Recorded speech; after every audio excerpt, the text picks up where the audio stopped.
અને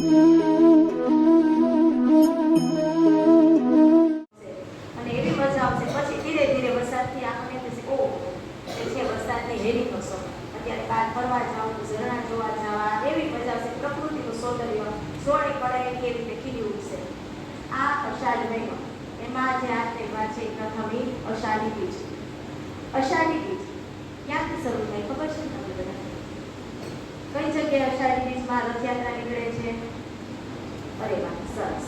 આ છે જગન્નાથજી પુરી. ઓડી પોતે જ્યારે સાજા થાય તો રથમાં બેસે ત્રણેય ભાઈ બહેન નગર ચર્ચા નીકળે. એટલે ત્યારથી જગન્નાથપુરીમાં આ રથયાત્રા નીકળે છે. અને કહેવાય છે કે જ્યારે ભગવાને પાર્વતીએ કહ્યું તેનું હૃદય છે ધબકતું રહી ગયું હતું, હૃદય જીવત રહી ગયું હતું. અને હૃદય છે એ એક વૃક્ષ હતું, લીમડાનું થડ એમાં તરતું મૂકી દે. એક રાજાને સ્વપ્ન આવે છે જગન્નાથજીના, અને એને પોતે લાકડું પાણીમાં તણાતું હોય એ દે છે. અને એમાં આવેલું છે કે સરસપુર મોસાળું, એટલે કે મામાના ઘરે એ લોકો મામા ધારે છે, બધું દાન દક્ષિણ આપે છે, કન્યાદાન આપે છે, મોસાળું ભરાય છે. આ રીતે ભગવાન આજે નગર ચર્ચા એ નીકળે છે.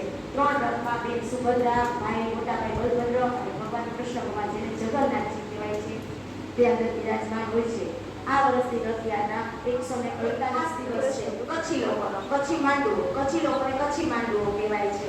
એ લોકો ત્યાં કચ્છમાં તમને ખબર છે દુકાળ જેવી પરિસ્થિતિ હોય, પાણીનો. હવે તો નર્મદાના પાણી પહોંચે, બધાને લઈ અને બીજા પ્રદેશમાં જાય છે.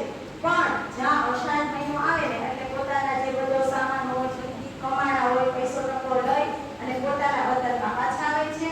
અને કચ્છી લોકો માટે 9 વર્ષ ઉજવાય છે. આ જ રીતે આપણે અહીંયા જે ગુજરાતમાં કચ્છી જાડેજા આવે પૈસા છે, એ લોકોને પણ આજે 9 વર્ષ કહેવાય છે. આપણે બેસતું વર્ષ દિવાળી પછી જે બેસતું